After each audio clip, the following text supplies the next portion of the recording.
একদিকে আমরা সবাই ফুটবল বিশ্বকাপ নিয়ে ব্যস্ত আছি, অন্যদিকে চট্টগ্রাম সাতকানির মানুষরা বন্যার পানিতে ভেসে যাচ্ছে।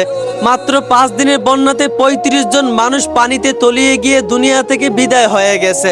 পানি যতই কমতেছে ততই যেন পানির নিচ থেকে মানুষের লাশ ভেসে উঠতেছে। এই দৃশ্যগুলা দেখে সহ্য করার মতো না ভাই। বৃষ্টির মতোই যেন এই দৃশ্যগুলা দেখে চোখে পানি চলে আসতেছে।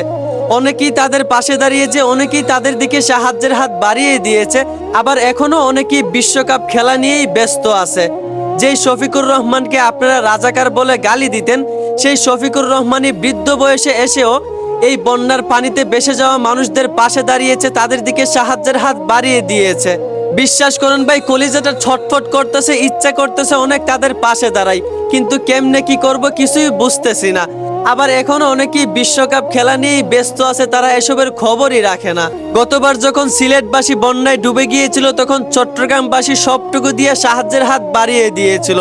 অথচ আজ চট্টগ্রাম বন্যায় তলিয়ে যাচ্ছে, আমাদের সিলেটবাসী খেলা নিয়েই ব্যস্ত আছে।